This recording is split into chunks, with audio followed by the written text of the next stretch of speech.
So hi and welcome to the FOUN 1104 online plenary for this week, Carnival Week, and today we're going to be focused on writing the formal comparison and contrast essay.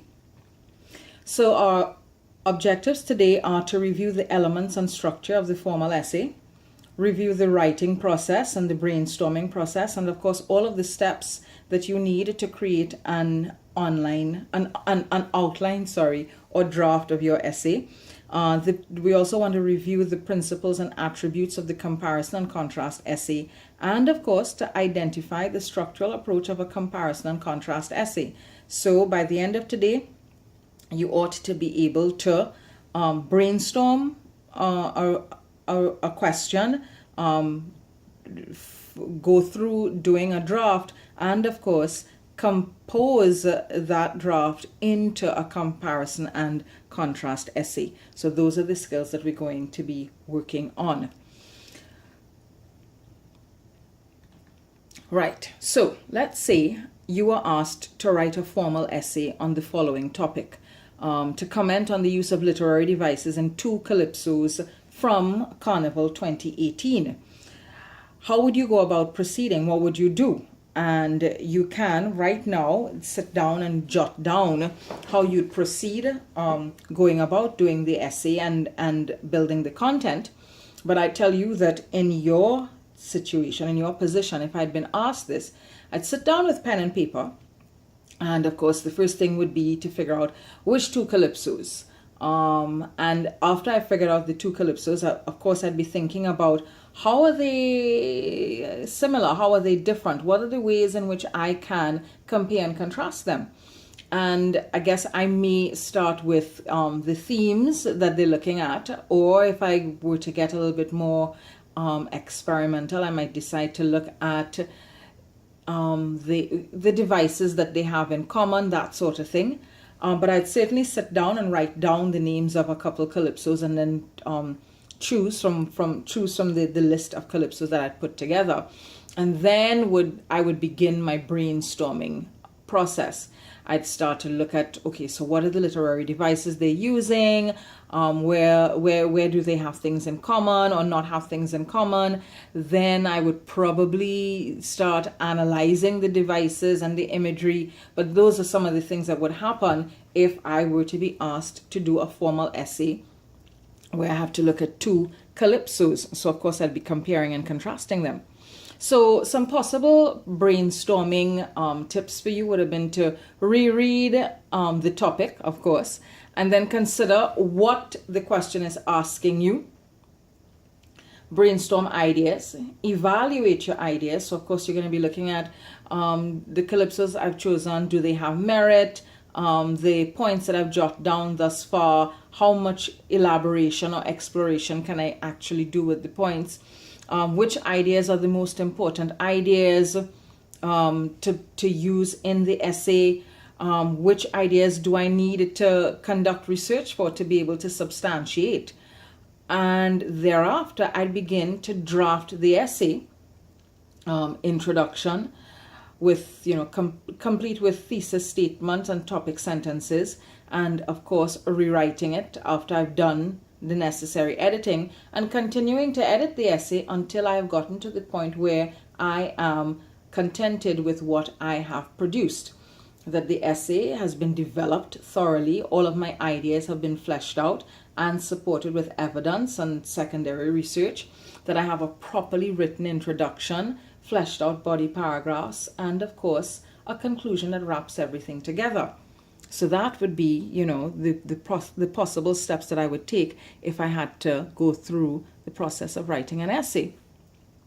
Of course, as you continue to brainstorm your research questions, you'd think about things like style, impact, sensitivity, the medium that's being used, how well are the songs reaching the audience, would the impact that the calypsos would have on the audience. Vision, insight, sense of presence, capability, all of these things that I've listed here on this particular slide All of these things are criteria that you can use when you're brainstorming your research questions to be able to come up with information for your draft essay. So these here are the elements and structure of your basic formal expository essay. You have a general introduction where you start off broad and you narrow down to a thesis statement. And so you kind of have that triangular format there. You start off broad and then you come and you narrow down into a thesis statement. And then of course you've got your body paragraphs that are all supporting your introduction and thesis statement. And you have your conclusion where you would start off is narrow and then you'd end off broad. And the point of the conclusion, of course, is to pull everything together.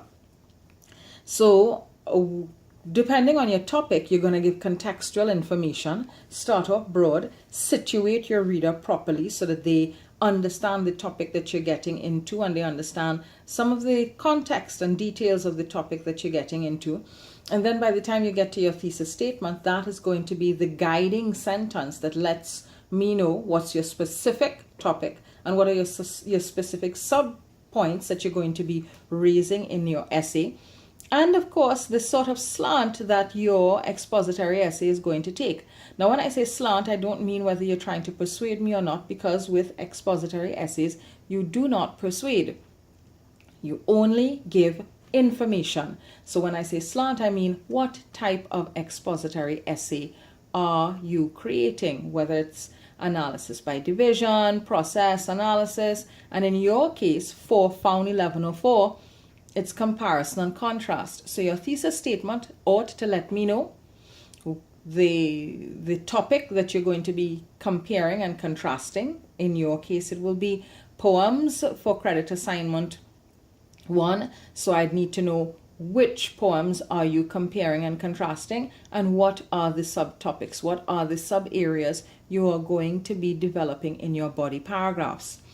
When you get down to your body paragraphs, each body paragraph ought to have a topic sentence that guides off the body paragraph. And of course, when you get to your conclusion, you pull everything together very neatly and tie up and reiterate your main points so that way we have a clear sense of where your essay headed, the direction that it went in. So high emphasis is placed on organizational structure with a formal essay. So don't think that you can just slap words and ideas onto the pages and get away with that. You must have a well-structured essay. And please remember that the focus of all foundation courses is writing and organization of ideas. Content is important, yes, but it is nowhere near as important as language and organization of ideas. So you must have an introduction, body, and conclusion, a clear thesis that will guide the reader through your entire essay, and there must be coherence throughout. So how you utilize language and how you build your ideas are incredibly important. There should be logical transitions from paragraph to paragraph. So of course, this again points to how you develop your ideas as well as how you utilize vocabulary to be able to show your reader that you are transitioning from one idea to the other.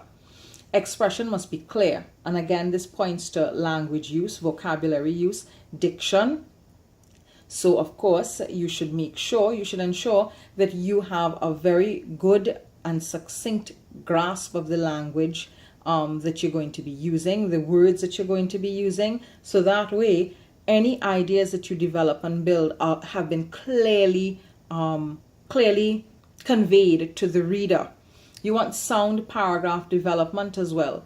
You must have topic sentences that introduce the main idea, and thereafter the subsequent sentences in your body paragraph should be building on details and empirical evidence that support that main idea. And so that way, each body paragraph ought to be building an idea and fleshing it out to its most logical conclusion. You want to ensure that that is what is happening.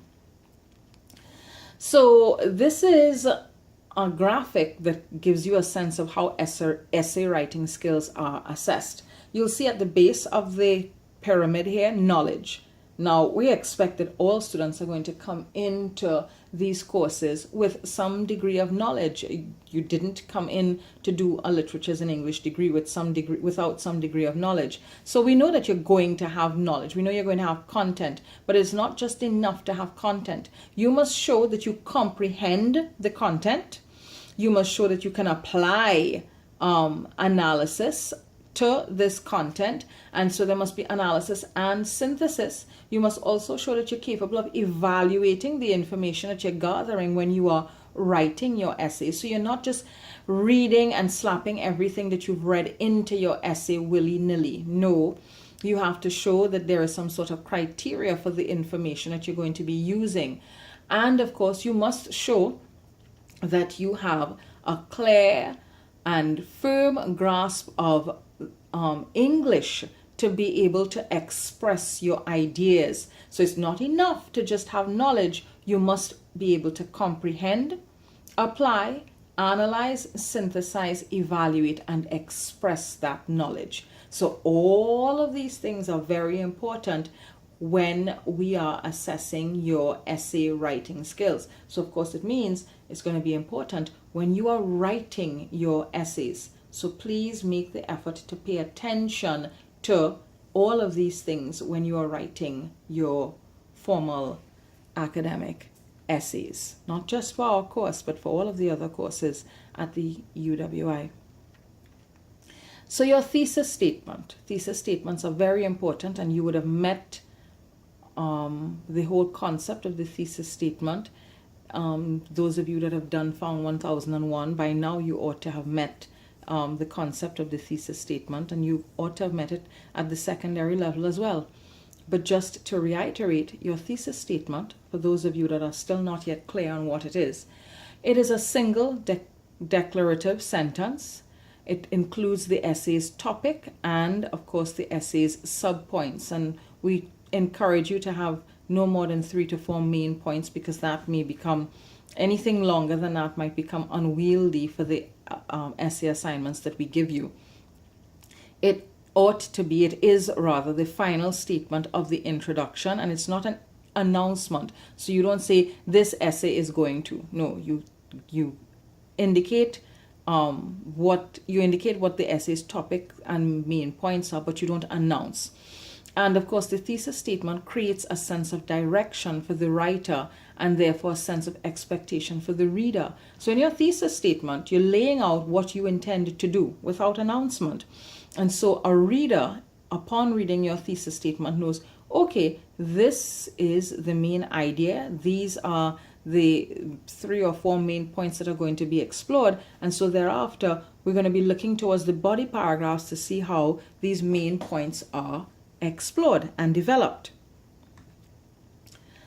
So a single initial paragraph, because we're shifting now to talk about the introduction. A single initial paragraph is what your introduction ought to be. And the point of the introduction is to, as the name implies, introduce the reader to your topic of discussion. So it is meant to orient the reader, give the reader a broad view of what is about to be discussed, and then you gradually, sentence by sentence, narrow the introduction down to a specific thesis statement. So your introduction is meant to provide the reader with a frame of reference for the topic that is under discussion.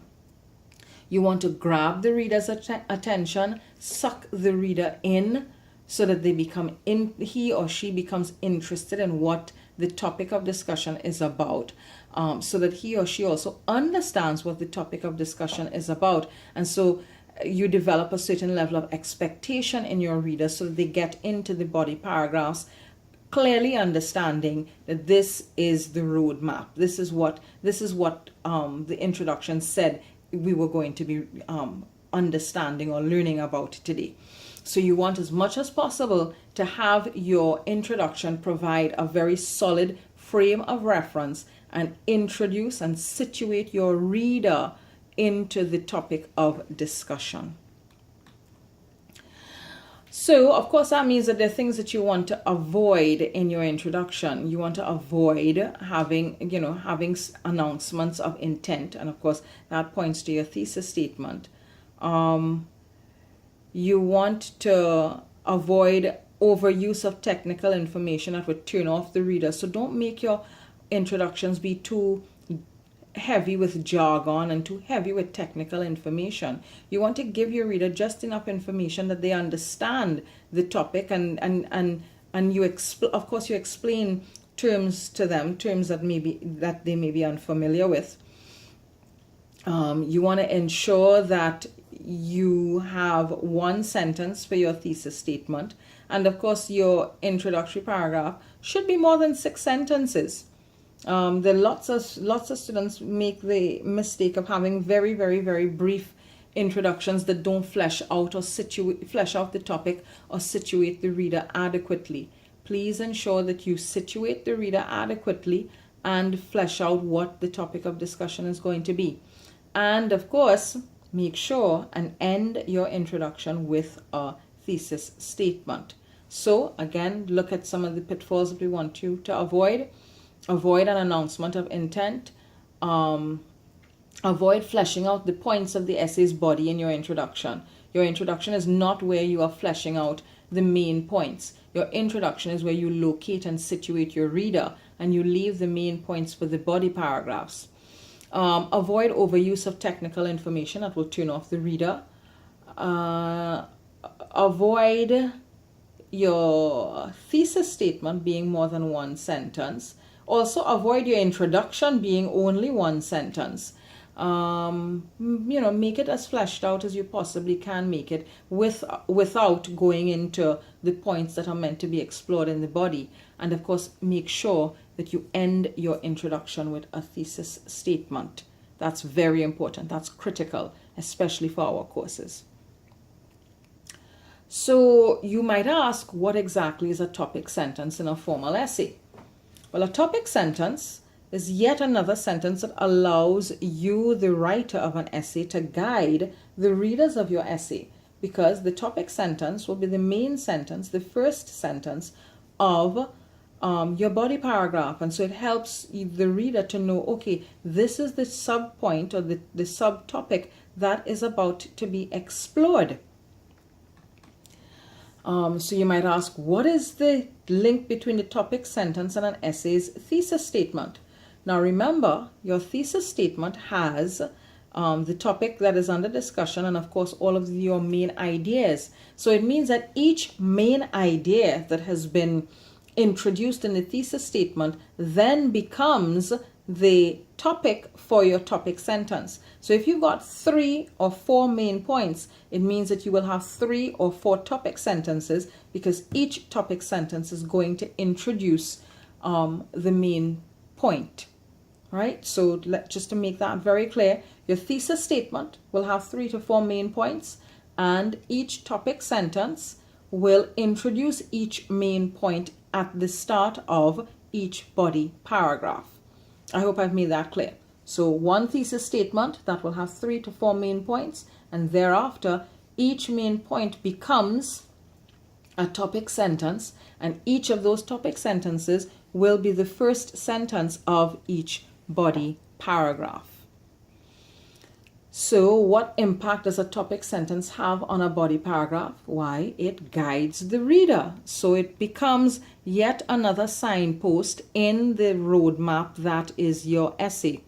So whereas your introduction will have a thesis statement at the end of the introduction, your body paragraphs will have a topic sentence at the start of each paragraph that will guide me, the reader, to understand and know where your body paragraph is going to be focused and where you intend for it to head. And essentially, what points do you plan to develop in the course of the body paragraph of your essays? So the topic sentence opens each paragraph of the body of your formal essay. So I'm just reiterating here.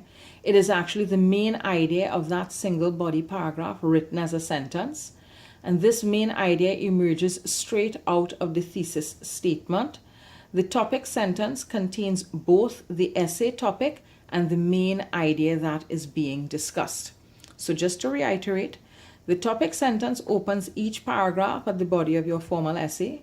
It is actually the main idea of that single body paragraph written as a sentence, and this main idea emerges straight out of the thesis statement, and the topic sentence contains both the essay topic and the main idea being discussed. So again, you see that your topic sentence plays a very critical role in ensuring that your essay is as clear and developed and coherent as possible.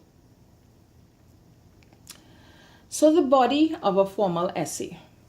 The body of a formal essay will be comprised of several paragraphs. Each paragraph will develop a single main idea. You do not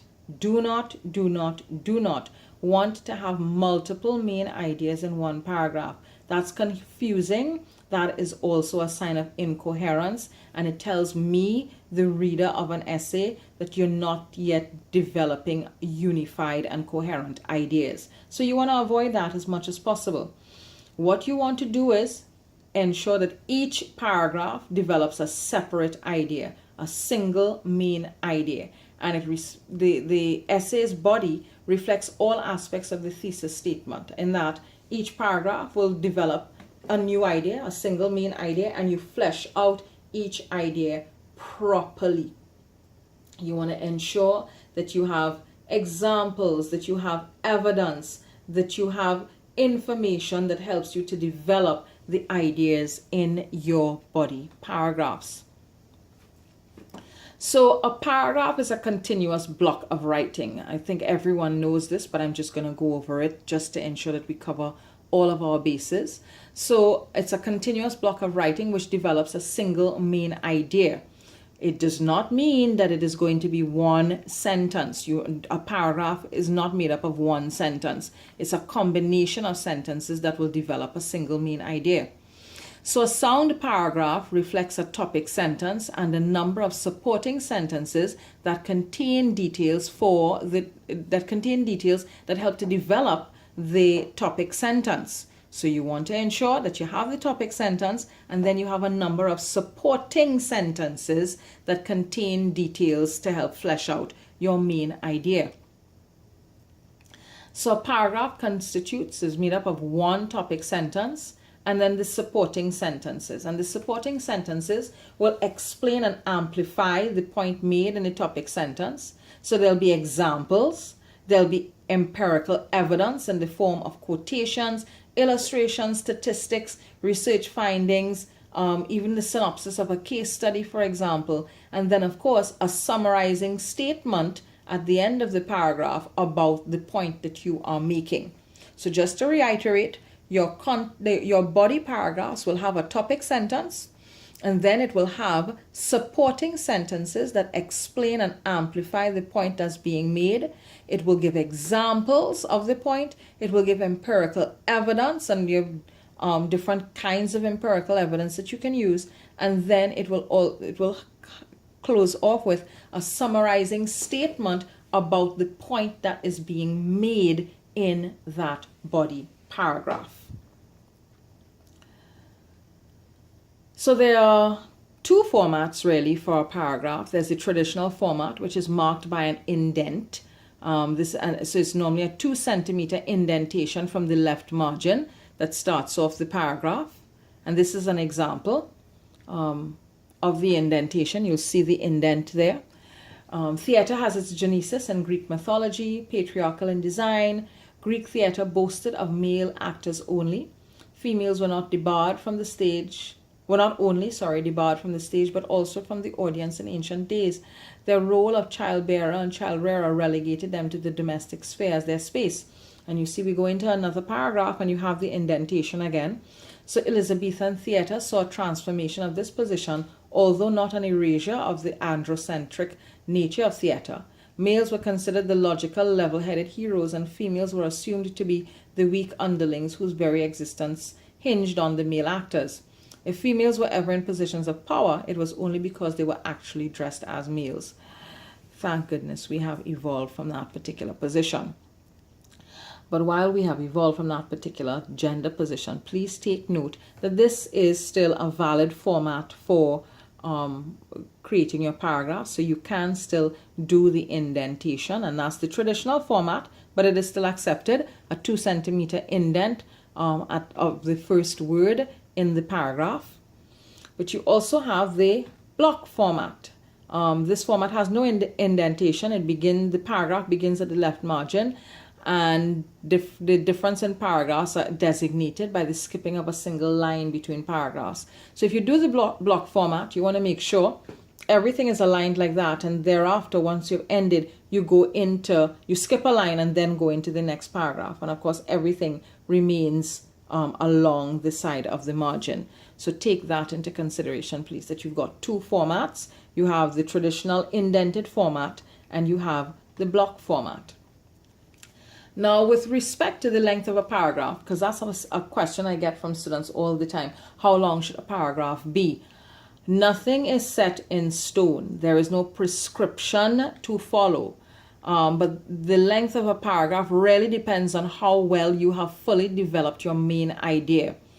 You can have 6 to 10 sentences sometimes, and note I'm not saying 6 to 10 lines, I'm saying 6 to 10 sentences. But roughly between 100 to 130 words may be enough for you to develop an idea in a paragraph. Now, with respect to paragraphing, these are the 3 rules that you want to obey. There must be unity, one idea. You're not going to be veering off helter-skelter in multiple directions. You want to focus on developing one central notion. You want to be coherent, so the use of words and expressions that allow for a smooth flow of thought. And then, of course, you want development. You want to take the idea forward a step at a time. Not circular, not rambling, not padding with information for the sake of padding with information. Every sentence should take the reader one step forward. So unity, coherence, development. These are 3 very critical areas when it comes to developing your paragraphs. And oftentimes you may need to use more than one paragraph to develop an idea, and there's nothing wrong with that. It's very, very, very easy to need more than one paragraph to develop a main idea or a single idea. And so once you need more than one paragraph to develop a main idea, please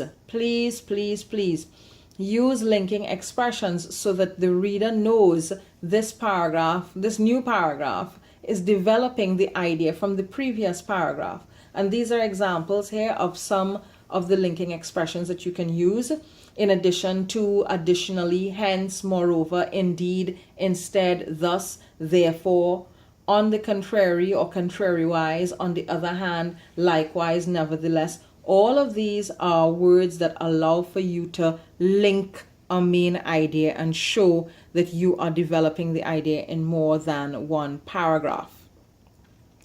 Your conclusion is also incredibly important. This is where you restate the controlling idea in the final paragraph of the essay and you generate a sense of closure for your reader. So don't underestimate the importance of your conclusion. Don't make it slapdash. Don't just hustle through it. Ensure that you restate the controlling idea and you create a sense of closure. So it brings the formal essay to a satisfactory end. It generates a sense of closure.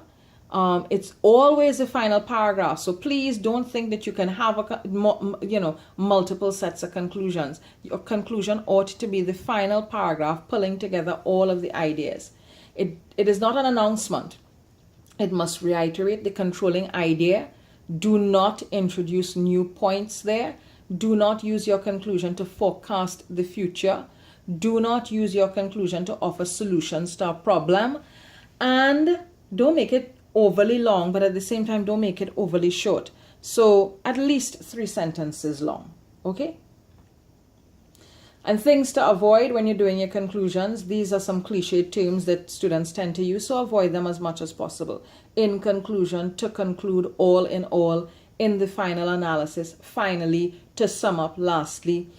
What I've used as a really good rule of thumb is even if I use these phrases right after I've written out the first sentence, I strike these phrases off, and you find more often than not that the sentences can stand on their own without the use of cliches. So try and avoid cliches as much as possible, please.